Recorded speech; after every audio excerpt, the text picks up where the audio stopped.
the background they said no also to na oyesika gari what the jinkrofu sika na a home call police station a home call high behind you no sorry and oba so asakra and some of us we did talk about it. I'm uncle for crack kind on your mic too now penasum no asakra we yankopon and kika ho bebre and yen na ba be hu ni akwakosi asat now na osakra yi mu no me ba bontin be kan say o kan so asakra ba bontin be kan say wasan bie herbal center bi na sa herbal center no the see anon person ko fo be hu say ene dia and way back about 3 years ago na be kan sa asem no ese o de sa herbal center na sie a one person ko fo be hu and also go for shall say kind of my 2 now penna 7 then no okay boy niam hodo bebre a kire say was so asakra no ene ne nko wo de bra page ni so na ene Agradaa san ba bontin openly telling people say afedie oba na so ye ho a o wa sori de wo ho ene owo spiritual center de nso e wo ho na oba oma lotto number. It is the same lotto number na oma sika gari hon so tum hon. Now the trick is that oma paper no the candle actual so obia anye bi oni fi paper bia obefa plain sheet of paper obefa o the candle be tro bibi wo so no it doesn't appear until some time or some minutes. So that is the trick no use. Into the mawa now the coffee is a fakosha one pass. Usumi yase. Now the show usumi yase. Are there a bedi 7 days no. Now motiana den train lotto number naba. Enya no kre. Ajo Evelyn me te won catch a bruta. Ajo sa anyway. Adwaya mefrel ena o aye sade na kopim say oka so asakra, and now she is bringing back that trick into her so-called church and no de ba be bu nkrofobio enye bibia no wo na aya na Agradaa ho em nwa say sane watumi wo be ka kire Ghana for so wo japade ahodo bebre wo car garages be say 50 wo Ghana wo hotels wo enema bebre enti untumi can't Agradaa feed on those properties she claims to have no na aje say osa bejeje nkrofo sika say obema loto enti wo say wo awa brochi enti true I'm speaking to you mo am wa brochi no enema bebre ho a matra brochi acha o de toto Ghana ha na hu hye da nhunu ntia ana ebi wo ha na wo wura firi ho ana system na e wo Ghana ha no wo che wa brochi a aya na ma bebre ho a wo nhye da ntia se wo nhye da hu enti mo am wa brochi mo nya very careful emfa Agradaa ho. She has nothing to offer. She has nothing to offer. Enti mo wa brochi a wo se an ebia na wo penkrata maybe no adwuma nko yi a oboa Agradaa can never give you any nkata ono Agradaa okwa abrochire a okodi ne nsem foma ye ban ne to ma abrochire for some years no owotumi asenka otumi aya me reverse. When was the last time I wanted Agradaa kwa abrochire okwa US and ho aseba ono abeka e wo social media dada ni reason dia ontumi nkwa abrochire bi ono abeka indi so otumi bia enka wono no ntimi mfa nye nkase ye reverse ne sanse ne de ato no so no Agradaa wo loto bi otimi twade a se ne opesika yi enka denti na on don twa loto ne keche na woni no ntre ne ba bi, and that is a lie. That is a lie. Into be anya very careful no ho se wo se owo herbal center na wo ba ho a wo yesunsu nyuma asode ho de nde e sronko wo yesunsu nyuma kofa sa wa bra won fa nchechire ene ne keka ho empani se twedi amen ne tafim ne be yoden yama o aduane banku adema yama o fufu adema wadi awie wo se wa amen na wo betafre awie ne be yoden Agradaa akotra so tuo montage Agradaa kotra so tuo mu se o yesika gari bon krofo po ma bi kopie court bi kopie police stations ahodo ema ebe gigi bisika de ma wo ni nyina na Agradaa sanso no now Agradaa is back ye catch am say Agradaa won sakra yo and now she is back ese oye loto bio Ewurade Yankopon enipa Yankopon mi enipa ni wo Ghana wo Yankopon mi enipa ni wo Ghana mo amfa bo obi antam bo pe bo e wo Facebook o nefa beto sisi ama me ko hwehwe bo nefa beto ho ma me sisi ya Ghana fo amohwe me mo nko pe bo Facebook o no hwehwem image bi ese stone bia no fa beto ho e ma mic 2 say mic 2 take your stone job work kese because consistently and someone maka fa Agradaa ho nyina no ebie ni ho a enya nokre ebie ni ho a embamu inti ye obo kese bi ho ha monkotam sa abo no emfa mre mic 2 na no pay ya monhwe Facebook o image bia bibi ese bo bia monfa meto ho ba misisi ya yedika kan Agradaa ho asema chiro number of times Ghana fo ni bi aso den but ye nya akanda ye nya ekanda ena odenam te say de o say o malotu te say de o say wa bruchiri wa o pesika wa o how be da so bra yedika ka chire Ghana for say Agradaa has never repented. She doesn't know anything like repentance. One no we see the boss say obeya zan and no one obey because I have already said say Agradaa over the years say oba asasi so bobra onye adwuma din biada onye adwuma say me ye adwuma a enya saa fisika begisika bi da enye onye adwuma biada kantamanto me ka kire mo say okọ kantamanto no enye bibia okokoyeye wantumi a okoyi fosu ba ko penes sasane ko ho ena osan de betra enkoko ekurase akadewaso entiemu bidie ye ka Agradaa ho asem a ye chen abofo ye chen yadifo bra Facebook na share page ni fama me na afi ye nhwe me second na obefa no paper bia obefa obetro so the candle no betro so no whatever you've written will not appear now and that what check akra afobe hu say all the numbers will appear, all that you've written on the paper will appear with the candle. And that is how she does her tricks. And to see I know aside about Facebook I got that need to me biao or common with no need to me bia. And never know the common craning any dia. Omo akwaji from one crampo no mu ho. A trick penu use. Enti me buy me beka say I say do ahwan heba no. E was Ghana for eye ahweyi wo ho. 3 years ago no wi an ho ye advert for Pink FM. No the man crofo eneye and on the no masokra. She wasn't showing her face until recently. And afraid ye was way nanim because yemu bi no ni awurawura mu ahunu say pay her certificate ni nyina na ene dia ntina we had evidence to that effect.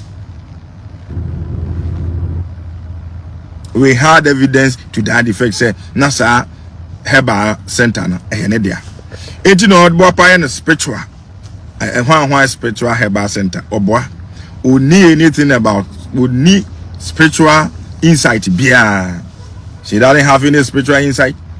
She doesn't have any spiritual power. She's just part of money no keke. Agradaa. Oni bibia o. Enti wasan fa another trickish way to lure people and get money from them. It will be an idea where you say, Obeda than Crawford. The Ghana for we are throwing a caution to you. So be anya hye. O corner Agradaa ko ji usika se obemount spiritual medicine or be ye hwan amawa o need to me be as our boy. Sa lo to no so o buy o de be ma no. Yes, trick ya. Share the page for me. Share the page for me. Mo share page no. Mo mra so na mo share page no. Na ye nyina ye nsu ade. Na Ghana for no obi am na ni na ho. Titru enfiri Agradaa ho ene o mo maka. Yama ye ni na ho enfiri Agradaa ho ene o mo maka ho. Adru nyama empem bebre ho a when you are doing financial transaction, you have to be very careful. Senya Agradaa nkompa obi bia on ne yesikasem bia no, be very careful. Get evidence to your payment, get evidence to whatever you've given to the person. Me now also Jimmy said the impo now mama sika sure a WhatsApp testament my two have sent you this amount, let me confirm. No screenshot to the atoho. No screenshot to the atoho. Let's get evidence. Let's get receipt of everything that we do. Let's only be person ye bibia bisemu answer. Bisemu your investigations. That's a Magana man put your money investigation ye pa, particularly when someone proposes to you. You know how you can investigate the person. Obehun so to say and I want to say money ye. Yensuya saade no.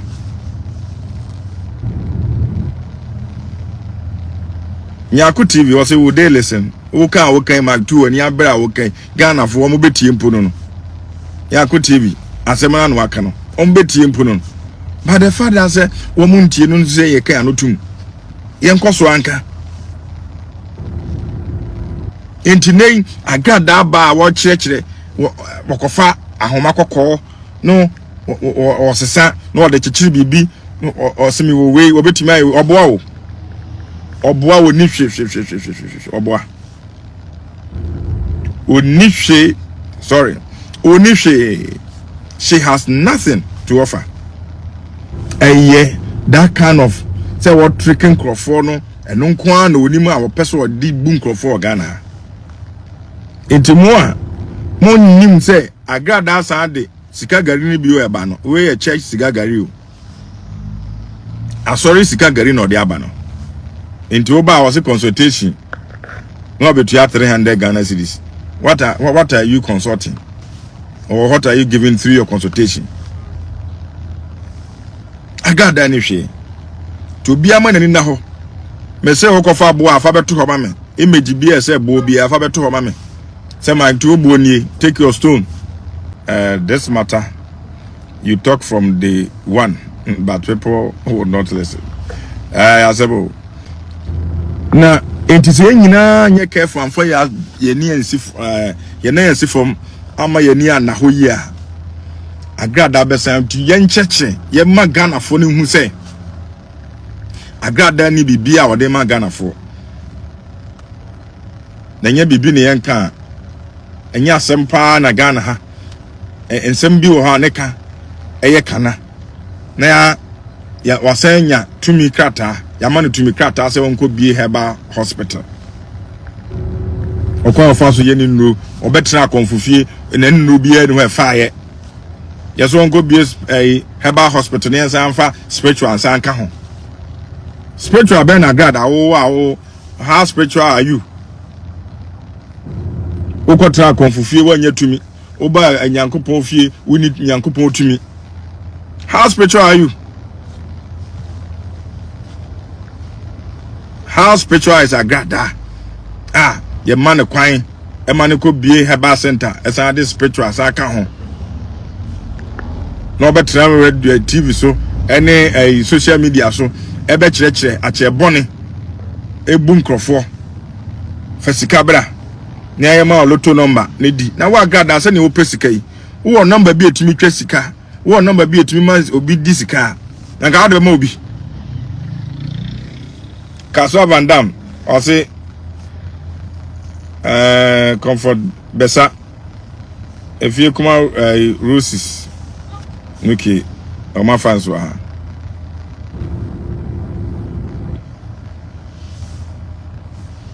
Alice, also free one of my girls, Alice had saying, Rashid, special one to you, Princess Didi, Nechiao, and Sanji, Nechiamunina, Thema, Anim, Ewaha. Now, Ose Agradaa now selling herbal medicine. Where did he go wrong? Where did we go wrong as a country? We wonder a lot of kidney problems are on the rise in Ghana. Now, idea, we are just giving cautions to people. Say, Agradaa has nothing to offer. A trickish way of getting people's money. Say, or say, a paper, a man loto. Agradaa. Oh, loto number beer. And go go now we need. Oboa. Say Ghana, Tio. Say some I can I no say oh. Me mua my two ne ho oboa.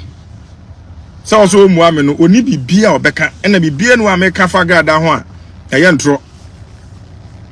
Ade ba kwa no hwehwe free my two ho an say my two beka semanya no kre na wasiu eno pe eno hwehwe. Eno pe na Agradaa hwe because bibia no aye me be yi. Untimi mome, untimi nya me hwe. Agradaa ka so odi atem. Na ye mu bi enye bu e de mamo a yeso betimi adi na tem bi. But obu a yeso wo mamutini ayi di ni ehwe no. But apart from that, e de na Agradaa betimi aye. My two obe me den. Utimi nya me hwe me ka the last time ya ayi o twam multimedia ni mu na sabe na yayi na free sales ho. Ogina aye sabe na me gya kwa no ho o se ete sen na me se me ho ye o se ho ato na me se me ho ato me ya di asempa and there's nothing you can do na now me court one appear biblical issue bi ho and me court na wo ho oh me then na be me undimi ya me hwe and I mean so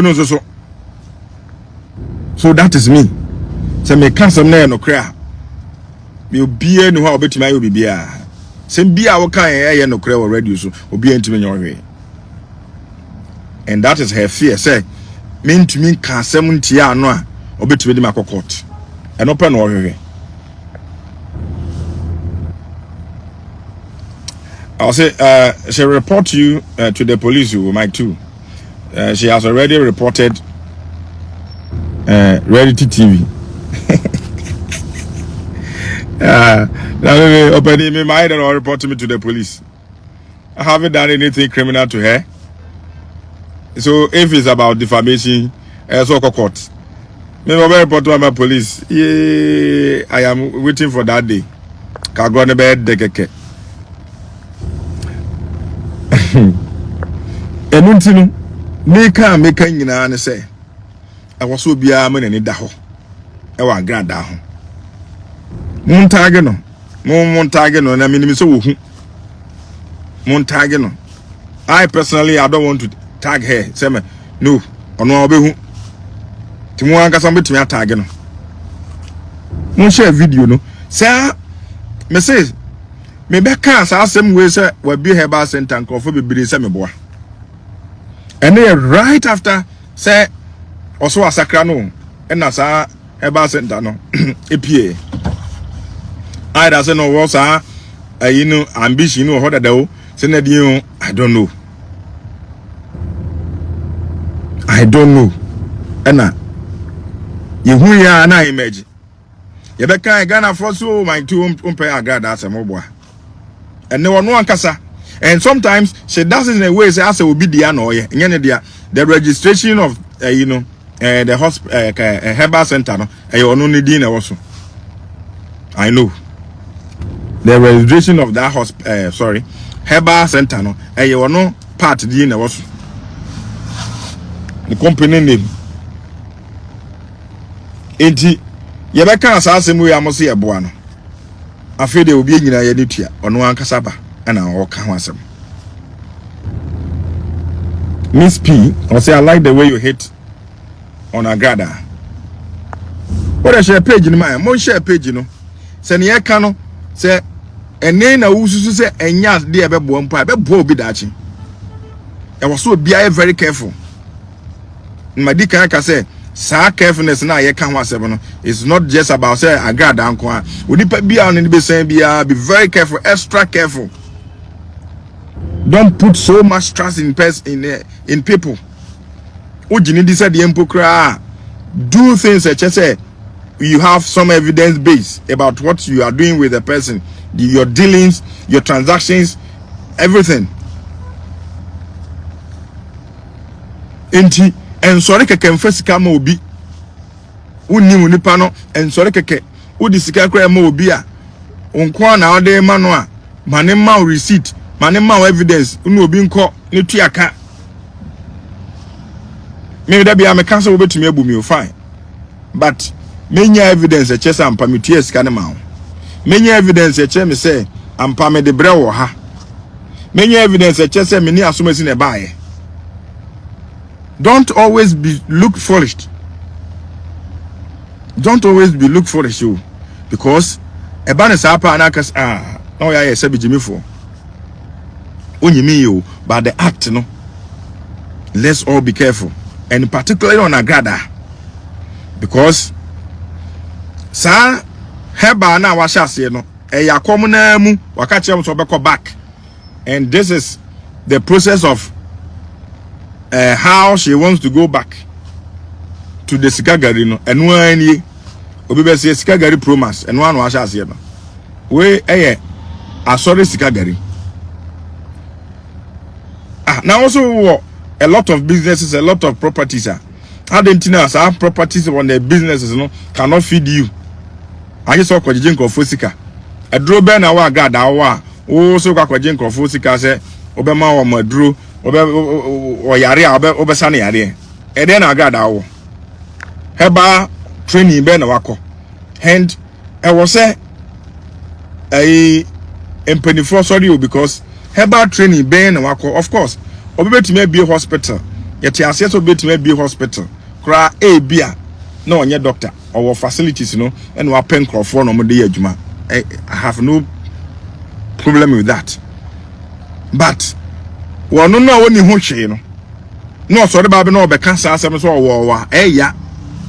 Only when him dear.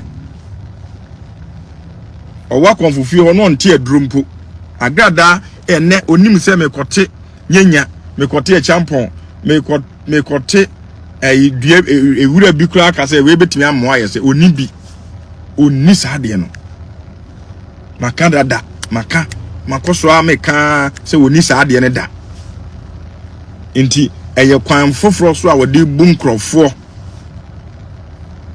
ese wa wo pesika wa wo pe akwantuo wo abrochire na so open kata wo abrochire open kata Maza, tena abrochire ho din uni nkata Nyankopon beye